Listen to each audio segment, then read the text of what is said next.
Bonsoir à tous. On se retrouve aujourd'hui pour l'apérops présenté par Constance et Kamel sur renforcer vos tests avec l'automatisation. Donc, ils vont montrer en quoi le rôle de testeur est très important et aussi important dans des équipes agiles. Ils vous présenter notamment deux outils, Squash et Playwright. Là, ça. Hop. Merci. Alors, bonjour à tous et bienvenue à cet apérops sur le sujet de la qualité. Donc, ensemble, nous allons voir comment renforcer vos tests avec l'automatisation. Donc, chez Lozi, nous avons choisi Squash et Playwright, qui pour nous sont des outils performants et complémentaires. Donc, je m'appelle Constance, je suis testeuse automaticienne avec une casquette de business analyst. Donc, je suis passionnée par la qualité. C'est pour cette raison que j'ai choisi d'en faire mon métier et également que je suis ici devant vous aujourd'hui. Du coup, je vais faire ma présentation. Donc, moi, c'est Kamel. Donc, je suis aussi testeur automaticien, mais je suis aussi un ancien architecte applicatif. Donc, je me suis reconverti dans la QA avec une casquette beaucoup plus technique et justement, comme Constance, passionné par la QA. Donc, durant cet apérops ensemble, nous allons voir pourquoi la QA est essentielle dans une équipe, sur un produit ou un projet. Pourquoi on automatise les tests? On ne fait pas ça pour le plaisir, il y a vraiment une raison derrière tout ça. Je vais vous faire une rapide présentation de Playwright ainsi que de Squash. Et Kamel vous expliquera comment on interconnecte les deux, accompagné d'une démo. Et nous expliquerons aussi tous les deux les recommandations et les bonnes pratiques QA. Et à la fin de la session, il y aura une partie questions-réponses. Alors, pourquoi la QA? Donc, je vais vous embêter un petit peu, mais je vais vous interroger. Selon vous, pourquoi la QA est essentielle? Est-ce qu'il y a quelqu'un qui a une idée dans la salle? Pas tous en même temps, vous pouvez. Ah! Vas-y, Laurent. Bonne réponse. C'est une très bonne réponse, effectivement. Est-ce que vous avez d'autres réponses possibles? Est-ce qu'il y a d'autres personnes qui ont une idée? Oui, également. Et oui, effectivement. Donc, nous avons plusieurs bonnes réponses. Donc, effectivement, comme disait Laurent, la QA, ça permet de prévenir plutôt que de guérir. Pardon. Donc, ça évite effectivement de mettre de la merde en prod. Donc, plus tôt on teste, moins il y a d'erreurs en mise en prod. Donc, pardon, excusez-moi, je me suis trompée. Donc, pour le client, ça permet de renforcer sa crédibilité et son image professionnelle. Donc, c'est un site qui fonctionne bien. Ça permet aussi d'assurer la stabilité lors des évolutions. Donc, c'est-à-dire que lorsqu'on fait des montées de version du produit, donc il y a des tests de non-régression qui sont effectués et du coup, ça évite d'avoir des régressions sur le produit ou le projet. Ça permet aussi d'économiser sur le long terme. Donc, au départ, mettre en place les tests automatisés, ça coûte cher, tout le monde le sait, mais sur la durée, ça permet de faire gagner de l'argent. Et aussi, avoir une expertise QA au sein de l'équipe, ça permet également d'avoir vraiment une personne dédiée pour la qualité logicielle et de mettre en place les bonnes pratiques. Donc, client final. Donc, qu'est-ce qui est intéressant pour les parties prenantes? Quels sont les bénéfices concrets de la QA? Donc, pour le client final, ça permet d'avoir un produit plus fiable et cohérent. Donc, il y a moins de bugs visibles sur le site ou sur le produit, peu importe lequel. Une meilleure expérience utilisateur.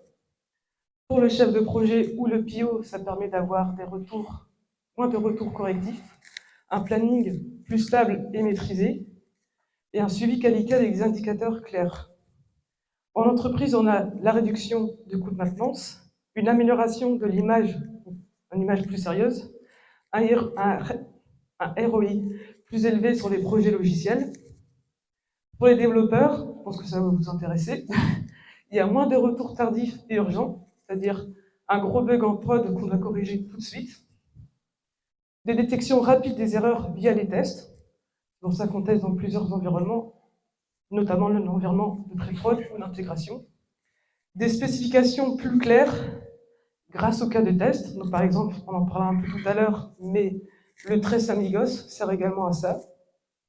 Et ensuite, pour l'équipe QA, ça permet d'avoir une vision transversale du produit, des outils pour détecter les écarts et les risques, et une valorisation des rôles facilitateurs qualité. Donc, je vais encore vous embêter, et je vais vous demander pourquoi on automatise les tests, selon vous. Oui? Pour éviter des tâches répétitives, par exemple. Est-ce que quelqu'un d'autre a une idée? Oui, effectivement. Une troisième personne? Ah, si ça permet de les intégrer. Effectivement, donc il y a plein de bonnes réponses, c'est bien. Donc effectivement, ça permet de gagner du temps et de l'efficacité. Pendant qu'on exécute les tests automatisés, ça nous permet de faire d'autres choses. Ça nous permet également de réduire l'erreur humaine, donc fiabiliser le produit. Effectivement, ça arrive à tout le monde d'être fatigué, on est tous humains. Ça nous permet de réduire les coûts à long terme. Donc forcément, plus on arrive à couvrir au maximum le produit avec des tests automatisés, plus ça coûte moins cher sur la durée. Ça permet d'améliorer la couverture des tests et ça permet également d'améliorer la qualité du produit. Alors, Play White. Je pense que certaines personnes connaissent dans la salle et d'autres moins, donc c'est la bonne occasion pour le présenter. Donc chez Elodie, on a choisi cet outil parce que c'est un outil qui monte en puissance dans le domaine de la QA. C'est un outil qui permet d'utiliser des librairies pour automatiser les tests. Donc il y a plusieurs avantages que je vais vous présenter. Donc c'est multi-navigateur et on peut effectuer les tests en parallèle. L'API est très intuitive, c'est facile à installer et facile à utiliser. On peut faire des captures automatiques et du débugage très facilement. Il y a plusieurs façons de le faire, on verra tout à l'heure en démo avec Amel. Et comme disait Laurent tout à l'heure, ça permet de relier l'outil à la CI, donc GitHub ou GitLab ou autre. Donc par exemple, quand on est dans notre IDE, il y a plusieurs façons de lancer les tests. Donc là, c'en est une qui est vraiment très user interface. Donc je vais vous épargner le détail, mais on le lance depuis Visual Studio par exemple. Et ça nous permet d'exécuter nos scripts directement dans cette interface. Donc voilà, il y a plusieurs façons. On peut soit tous les lancer, soit en lancer un. Et lorsque le test ne fonctionne pas, donc il y a une erreur, on a directement l'onglet ici qui nous indique l'objet de l'erreur. Et donc ça nous permet d'avoir une visu vraiment en temps réel du test en question. Ça nous permet également d'émuler différents devices. Donc on peut émuler un téléphone, iPhone, Samsung, tout ce que vous voulez, ou des tablettes et autres. Squash. Alors pourquoi nous avons choisi d'installer Squash? Déjà c'est open source, c'est vraiment pas mal. On peut l'utiliser gratuitement ou payant, de manière payante. Donc Squash c'est un outil de test de management. Donc chez Elodie, on avait un besoin de pair testing, mais également de passation. Donc c'est-à-dire quand Kamel est arrivé, j'ai dû lui faire une passation sur ce que j'avais déjà fait, ou alors sur, par exemple, d'autres projets qu'on a eu en commun. Et du coup, ce qu'on faisait souvent, c'est récupérer les exigences du PO ou du chef de projet, donc ça peut être des US ou des specs. Dans ces exigences, que vous verrez plus en détail tout à l'heure lors de la démo, on peut associer nos différents cas de test, et ça permet au QA, mais également au PO, d'avoir un aperçu de la dernière exécution et de son importance. Donc c'est vraiment un outil de centralisation des tests. Ça permet également d'exécuter les tests, donc de manière automatique ou de manière manuelle. On a aussi un aperçu de la dernière exécution. Donc si on coulisse un peu plus, on voit la date, mais on voit également sur quel environnement ça a été effectué, et les statuts, combien de fois on a exécuté les tests, s'ils sont passés en échec ou en succès, et s'il y a une erreur quelconque. Ça permet aussi, toujours dans l'encart exécution, de voir l'état de nos tests. Donc par exemple, je suis nouvelle QA dans l'équipe, je récupère le projet de Kamel, donc je vois qu'il y a 4 tests qui sont en priorité faible, donc je me dis, bon, ça va, c'est pas une priorité haute, mais je peux voir également où il en est. Donc, par exemple, il est à 62% de couverture, de taux global, et il a 13% d'échecs. Ça permet également aussi de voir les tests qui restent à exécuter, les tests qui sont bloqués. Donc, c'est à moi de voir pourquoi ils sont bloqués et pour quelles raisons. Et également ce qui est non testable, ce qui est en cours, en succès ou en échec. C'est très visuel pour le QA, mais aussi pour le DO. Donc, J'ai besoin du micro. Hop là. Du coup, on va faire la suite sur Playwright et Squash. Hop là. Du coup, on a les deux logos et les cœurs parce qu'on voulait rajouter un cœur sur la démo. Hop. Donc, pourquoi ça se marie bien? Du coup, parce qu'il y a une intégration fluide. Donc, le Squash a pris le parti pris d'être facilement intégrable avec plusieurs outils, donc Playwright. Et Playwright, c'est une appli assez intuitive. C'est fait pour justement faciliter les devs et faciliter aussi l'intégration à d'autres outils. L'intégration se fait très très facilement. Nous avons une séparation claire des rôles. En fait, entre la rédaction des cas de test, donc dans Squash, et l'automatisation avec Playwright. Donc, dans les cas de test, tous sont faits dans Squash, donc ils peuvent être faits par les chefs de projet, par les QA, même aussi par des devs. Et l'automatisation se fait principalement par les QA, mais tout le monde peut automatiser. On peut réutiliser les cas de test. Donc, en premier temps, on peut les faire manuels et justement les automatiser après. Du coup, on rajoute de la valeur, on ne réécrit pas tout, on rajoute de la valeur au reporting. Un gain de temps, l'automatisation depuis Squash, c'est beaucoup plus simple. Un suivi centralisé. En fait, que les tests soient automatisés et manuels, on sait exactement, ils sont au même endroit, donc ils seront lancés, on aura les résultats. Tout sera suivi dans un même outil. Un projet aura un seul outil de gestion de cas de test. Et compatibilité CI/CD, comme Laurent avait dit, c'était une des valeurs ajoutées. C'est, en fait, les cas de test pourront être lancés sur Squash, mais aussi dans des pipelines, comme GitLab CI/CD ou GitHub Action, justement pour que les devs puissent s'approprier aussi les cas de test et l'exécution des tests. Voilà un petit schéma pour expliquer. Donc, le personnage, ça c'est vous. Donc, le Squash TM, c'est justement le site. On va avoir 3 trucs en plus pour l'automatisation. Donc, le Squash Orchestrator qui est un agent en plus. Nous avons aussi l'agent d'exécution qui va contenir justement Playwright. Et là, ici, c'est GitLab, mais vous pouvez mettre n'importe quel serveur Git pour remettre le code source. En fait, ici, il y aura le code source de Playwright. Squash Orchestrator va récupérer le test de Squash, l'exécuter, envoyer le rapport. Et justement, le rapport sera visible sur Squash. Donc maintenant, on va passer à la partie démo. Donc pour la démo, on n'a pas recréé un site. Pour ceux qui connaissent Blazemeter, sachez qu'ils ont fait 2 sites de démo, dont celui-là, pour justement tester les outils en test de performance, mais aussi en test fonctionnel. On va partir sur un cas assez basique, mais qui est courant dans tous les sites, c'est le cas du login. On va partir sur quelque chose. Hop. On a vraiment un ticket Jira qui a été copié, qui a été récupéré en exigence. Donc on peut faire un ticket Jira égale une exigence. J'ai réussi à le dire. Donc là, on va juste tester que l'utilisateur peut se connecter et s'il ne met pas le bon mot de passe, il n'est pas connecté, il y a une erreur. Assez classique. Donc ici, on a l'exigence, les cas de test et on va lancer une exécution.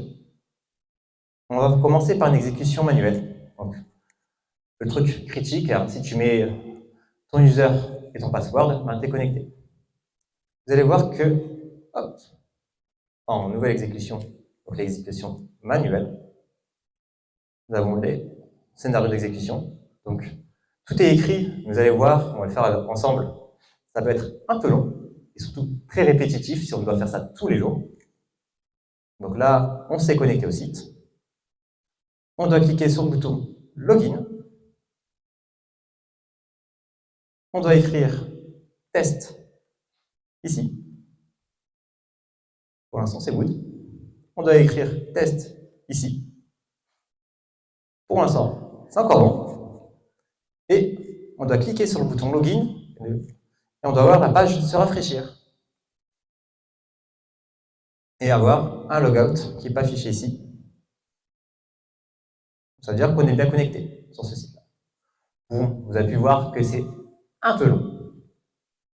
On va faire pareil, mais cette fois-ci, via du code. Donc là, il y a beaucoup de code. Oui, j'ai un éditeur clair, oui, c'est pas en noir, oui, je sais, merci les devs. J'ai vu certaines têtes. Donc j'ai ralenti l'exécution des cas de test pour la démo, mais c'est exécuté beaucoup plus rapidement. C'est exactement ce que j'ai fait. Donc là, on a juste fait le cas de test. On peut exécuter justement tous les cas de test associés. Bon, j'ai quand même les exécuter, donc à la suite. Ça permet justement ici d'avoir un visuel pour savoir si on ne s'est pas trop trompé et de vérifier que nos cas de test s'exécutent correctement avant de le lancer dans une CI. Donc là, ils sont en boucle. Et on voit le suivi sur le C. Donc là, les cas de test classiques, hein. Qu'est-ce qui se passe si je ne mets pas le bon user, si je mets des champs vides. On n'a pas fait des tests trop complets non plus, parce qu'on n'a pas forcément énormément de temps. Je ne vais pas vous prendre plus d'une heure. Mais tous les tests ont été exécutés. Bon, pour ceux qui ont vu un début de code, vous voyez, c'est très très répétitif. Donc on va quand même améliorer ça avant de passer sur la liaison avec Squash. On est passé sur ce qu'on appelle du POM, Page Object Model. En fait, c'est un peu du refactor pour les devs. C'est juste notre manière de faire du refactoring, c'est du Page Object Model. En fait, on va juste, pour une page Page Object Model, ou aussi pour une partie de page, générer une classe qui va être associée. Ici, par exemple, login. Assez classique, on a une classe TypeScript assez classique. Chaque bouton ou élément de la page qu'on va vouloir tester sera lié à un locator, donc ce sera une property. On va tout initialiser dans un constructeur. On va faire des fonctions classiques. Et donc là, les tests de dialogue, les fonctions de login. Donc, ce qui peut donner un code un peu plus léger et qui est aussi refactoré. Voilà, on va relancer. On reteste toujours après un refactoring, n'oubliez pas les devs. Et hop, du coup, maintenant, on a fait le code, on a fait un refactoring qu'on peut toujours améliorer. Ben voilà. Il manque une partie très importante, c'est, bon, ben en fait là, c'est codé en dur pour demo plays. J'aimerais bien voir aussi, là c'est aussi codé en dur, test. J'aimerais bien un peu variabiliser les choses. En fait, ce qu'on va faire, ça va juste utiliser des variables d'environnement. Et ici, qu'on va devoir nommer, plutôt préfixer avec des underscore, c'est ce qui est demandé par Squash, pour pouvoir tester. Donc là, c'est normal, parce que je n'avais pas mis des variables d'environnement sur mon éditeur. Par contre, ils sont présents hop, en exécution. En automatique, on va relancer le même test, juste cette fois-ci.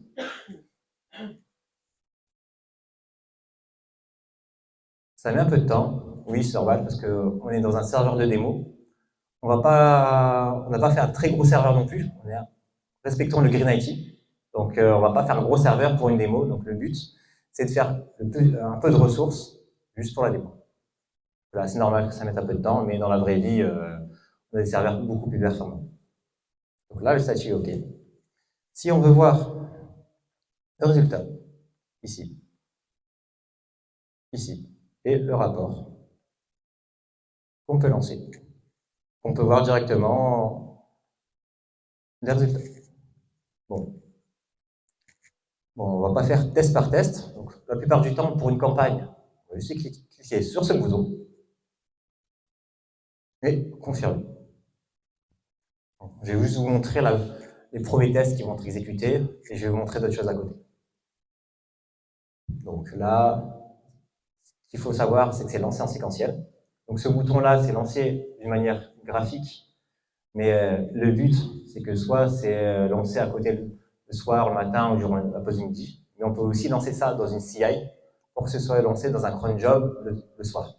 En fait, comme ça permet de lancer tard la nuit les tests, et comme ça, au petit matin, on a déjà le résultat. On n'a pas besoin de lancer nous-mêmes les cas de test. cas de test. Oula. Donc là, on voit que j'ai rajouté aussi d'autres types de tests. Ici, par exemple, on était parti sur confirmation de commande. On peut faire des tests un peu plus costauds, que je vais afficher en parallèle. En fait, on vérifie justement en écrivant le nom, prénom, tout ça. Et oui, j'ai pas mis une vraie carte, j'ai mis un test. Et le test est exécuté. Hop. Du coup, en regardant, ça s'exécute. Il y a un petit cas de test que j'attends qui sont en erreur, mais c'est un des derniers. Donc on va peut-être attendre un tout petit peu. Mais le but, ce que vous pouvez voir, c'est que n'importe qui peut faire cette action, en fait. Cette action de cliquer sur le bouton, ce n'est pas forcément le testeur qui va le faire. La personne qui peut lancer la campagne, ça peut être le chef de projet. Disant, nous sommes d'accord, ici on a un environnement de recettes, comme nous pouvons voir ici.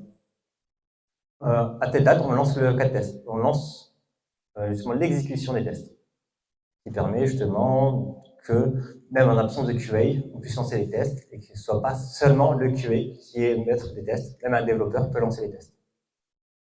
Ah, là, on a l'erreur que je cherchais. Justement, du coup, on va pouvoir regarder le rapport, ici, et voir que justement, c'est lisible de dev, hein, on a specté de long email, on a pu envoyer un message. Mais j'ai pas. Donc on voit un cas de test dans une campagne de test qui ne fonctionne pas. Donc, on va retourner sur le cas de test. On va voir que c'est lié à une exigence. C'est comme pour un code, toujours regarder son ticket Jira pour savoir pourquoi on fait le code. Ici, c'était juste contacter le service client. En fait, c'est simple, j'ai un site, j'ai fait un contact us, j'aimerais bien que quand le client m'envoie un message, que je reçoive et que je puisse lui répondre. Cas de test assez classique, c'est de vérifier qu'il ne s'est pas trompé dans son mail ou qu'il ait fait un mail valide. Ce qu'on va faire, c'est qu'on va exécuter ça, le cas de test, nous-mêmes, sur Playwright, de manière visible, pour voir ce que ça donne. Voilà. On a mis une adresse email impossible, avec aucun arrobase, aucun nom de domaine qui suit. On a quand même thanks for the message. Ça veut dire que si un client vous avait fait une erreur un jour, en fait, il n'y aurait jamais eu de message retour parce qu'il s'est trompé. Et sachez que dans la vraie vie, le client, 2 jours plus tard, vous envoie un message ou un commentaire Google, 1 étoile sur 5 parce que vous n'avez pas répondu. Hop. Et maintenant, je vais montrer juste une dernière feature qui est plutôt liée à Playwright. C'est, par exemple, si on me demande d'avoir un test automatisé très rapidement. Sachez, pour information, que tous les tests ne sont pas forcément automatisables ou automatisés. Mais, hop,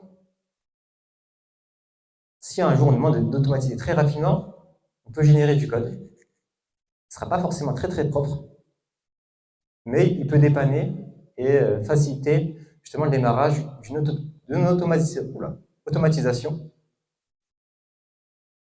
de cas de test. Donc, on va prendre un truc assez classique. Je vais réduire pour vous montrer que, oula,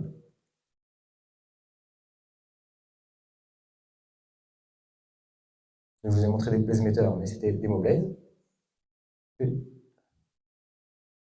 Le code se génère en même temps. Donc là, on va lancer les cartes. Je vais retourner sur Home. Je vais l'ajouter. Le produit est ajouté. Le produit est visible. Bon, on va arrêter la génération de code.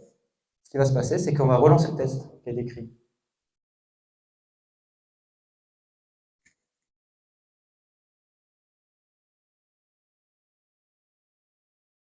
Et voilà. Sachez juste que Playwright est assez intelligent pour mettre justement l'expect, parce qu'il n'y a pas eu d'expect dans le code, mais pour vous dire, attention, vous avez fait un test, mais il faut vraiment tester à la fin. On va pouvoir repartir sur notre... Donc là, c'était la démo. Hop. Sur les recommandations, donc je vais faire la première partie. Donc les recommandations ne sont pas forcément des recommandations pure Squash et Playwright. On va aussi parler un peu d'AQI en général. Donc là, sur la stratégie claire, en fait, c'est cibler les tests à fort ROI, Return on Assessment, donc les tests qui sont critiques aux clients ou qui sont très répétitifs. Par exemple, les logins, qui sont importants, mais tester tous les jours des champs ou une fois tous les 2 semaines, on va dire que c'est très très ennuyant. Ce genre de tests à faire. Les parcours multisensibles, donc le chain de commande, par exemple, tester le paiement, où on puisse vraiment ajouter un article. Parce que, prenons l'exemple du paiement, vous êtes sur un site de vente, vous avez ajouté vos articles, vous avez aussi trouvé le meilleur article en regardant les différentes réductions. Vous arrivez pour payer, vous ne pouvez pas payer. Bon, je pense que c'est déjà arrivé à plusieurs personnes et vous n'êtes pas très content. Donc après, il y a centraliser la gestion via un outil comme Squash. En fait, c'est juste pas avoir trop d'outils de test. Surtout même pour un même produit. C'est vraiment, vous dites, les tests, c'est Squash pour ce produit-là. Au moins, tout est centralisé. Et s'il y a un changement de QA ou de quelqu'un dans une équipe, ben, c'est facile. Tout est dans un même endroit. Et aussi, intégrer l'automatisation dans la CI/CD. Parce que c'est utile pour les QA, mais c'est aussi très utile pour les devs, en fait. Parce que sinon, on va dire, c'est un outil de test, c'est les testeurs qui font ça, mais la QA, c'est l'affaire de tous. Donc, en fait, c'est bien si c'est visible dans CI/CD. En fait, vous mettez votre code, si CI/CD se lance, vous savez directement si votre code fonctionne ou pas. Vous n'avez pas besoin de perdre du temps, d'appeler le QA, qui fasse les tests, qui fasse les clics. Là, et justement, les devs peuvent agir plus rapidement. Pour cette partie, je vais te laisser. Alors sur cette partie-là, on va parler plutôt de bonnes pratiques. Donc les bonnes pratiques qui permettent de rendre nos tests automatisés robustes. Donc, tout d'abord, ce qui est important, c'est d'utiliser des frameworks modernes. Donc par exemple, on a Playwright, mais il y en a aussi d'autres. Par exemple, Cypress. Des sélecteurs stables. Donc par exemple, dans du CSS, on va utiliser des ID, qui est un identifiant unique. Mais on peut également utiliser des data attributes. Donc dans le cas de Playwright, c'est les data test ID. Mais les data attributes permettent de nous utiliser ces sélecteurs sans que ça bouge dans l'environnement de test. Par exemple, ce qui arrive souvent, c'est que les QA utilisent des XPath, et lorsque le développeur front, par exemple, modifie du code, nos tests sautent, et du coup, nous devons retravailler le test. Donc, un data test ID permettrait d'éviter ça. Ensuite, comme le disait tout à l'heure Kamel, nous avons la structuration avec le Page Object Model. Donc vraiment avoir un code plus propre. Et ensuite, les jeux de données isolés et réutilisables. Donc c'est-à-dire avoir des données propres au test qu'on peut réutiliser donc, dans les équipes QA, mais également isolées, donc idéalement que ça casse rien ailleurs. Ensuite, un testeur, c'est important pour lui d'être organisé avec l'équipe et de collaborer. Donc un testeur, c'est un communicant. Donc par exemple, notamment dans la mise en place ou la conduite au changement, ou sur des nouveaux produits, peu importe, il est important de communiquer avec l'équipe, donc d'aller les voir souvent, etc. Et du coup, par exemple, dans des équipes agiles, des choses qui sont souvent, ce sont les tres amigos, ou des revues croisées entre QA, Dev et PO, qui nous permettent notamment de voir ensemble les critères d'acceptance. C'est important aussi, notamment lorsque une équipe va changer d'outil ou d'environnement CI, ou l'équipe met en place la QA, donc n'a pas Squash, de les former sur les outils. Et aussi, par exemple, moi j'ai eu le cas dans des expériences précédentes, donc la QA est mise en place et du coup, les supérieurs hiérarchiques ont mis en place des KPI, donc des indicateurs, notamment par exemple, il faut qu'il y ait 80% de couverture. Donc nous, les QA, on va mettre en place des suivis indicateurs, donc des rapports hebdomadaires ou mensuels, sur lequel on va pouvoir donner une visibilité sur l'avancement, donc à combien de couverture on est actuellement, ou le taux de succès, le taux d'échec, ou également le nombre de tests qu'on a effectués sur ce sprint ou sur les produits existants. Est-ce que vous avez des questions? On mange personne. Ah. Oui.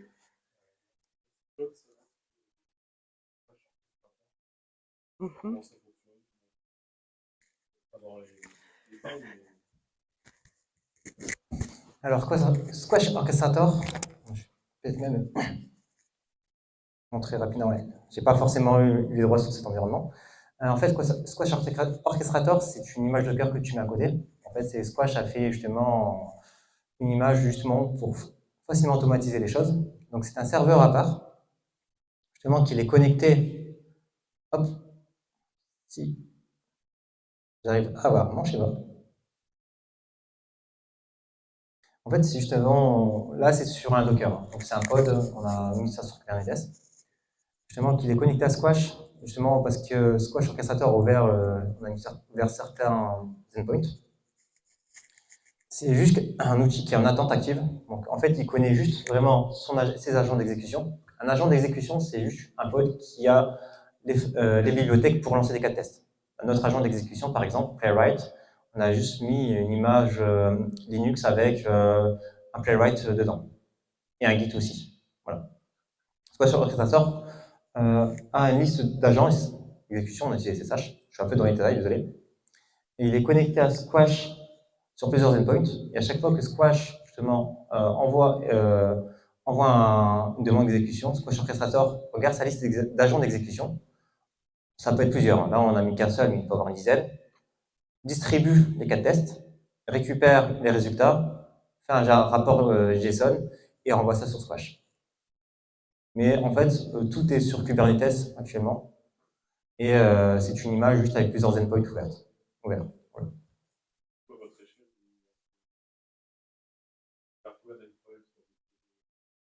En fait, là, c'est juste quand je parle d'endpoint, je parle vraiment juste du URL de lancement. Actuellement, on n'a qu'un seul agent d'exécution, justement parce que les cas de test, ici, tu as pu voir que en un clic, on a pu tout lancer. Donc, en fait, on n'a pas forcément eu besoin de plus de machines. C'est assez puissant. Pour l'instant, non. Pour l'instant, non, parce qu'en fait, ce qu'on a vu, c'est que là, c'est limité plutôt à la puissance d'exécution de Playwright, donc sur le dernier pod. Actuellement, Playwright en CLI était assez efficace, mais on n'a pas eu forcément besoin de rajouter plusieurs agents. Et c'est des pods assez légers. Hein. Bon, ça n'a même pas mis genre même pas 500 mégas de RAM. Parce que en fait, ça permet juste de lancer Playwright, il n'y a rien d'autre. Ça permet aussi de faire des économies de ressources parce qu'on a juste des pods qui sont faits que pour ça. Est-ce qu'il y a d'autres questions? D'abord, ouais. C'est parce que ça me rappelle un petit peu, mais pas tout à fait. Parce que grosso modo, ça arrive à dire tant,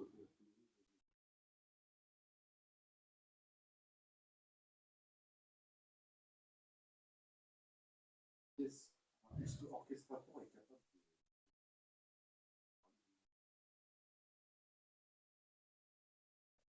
Pas pour l'instant. Actuellement, en Squash, et qu'ils ont fait avec Squash Orchestrator, on voulu faire un outil un peu généraliste.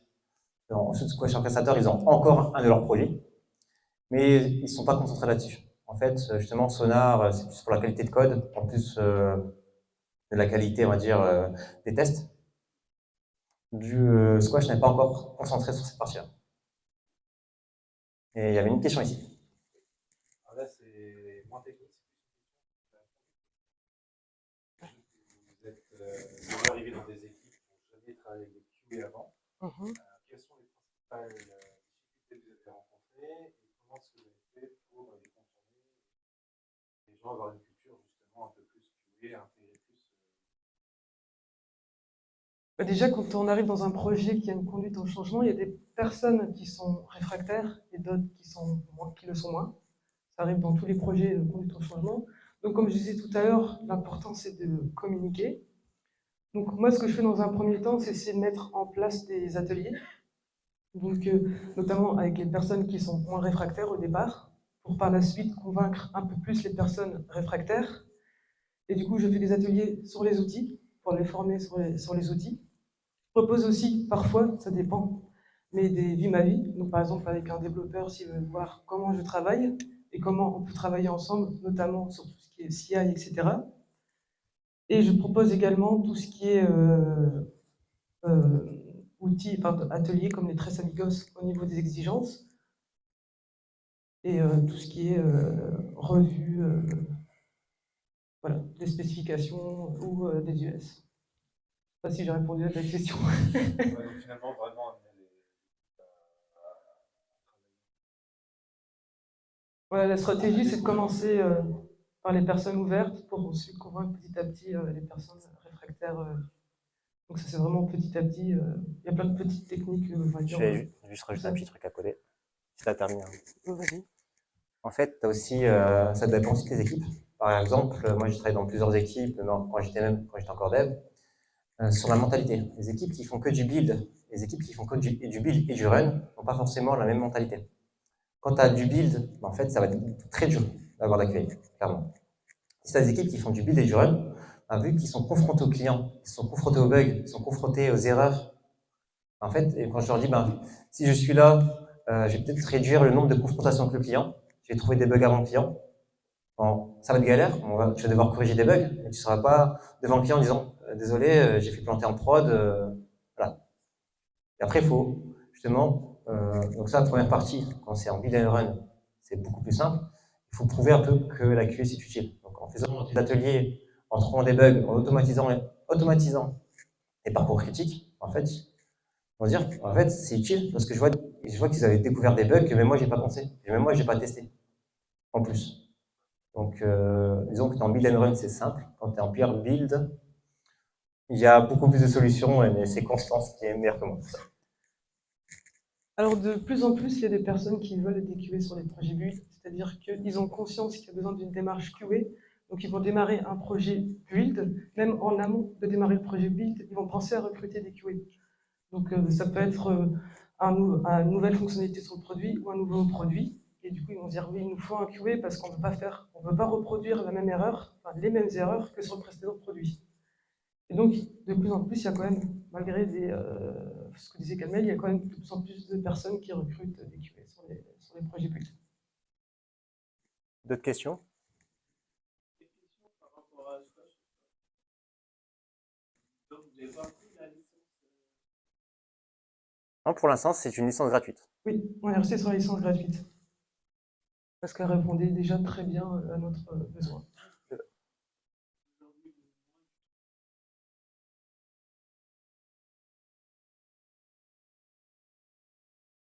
Ça, pour tout ce qui est là était fait en interne côté Elodie. Hein. Donc là, c'est vraiment des serveurs Elodie. Donc, on n'a pas utilisé de solution SaaS.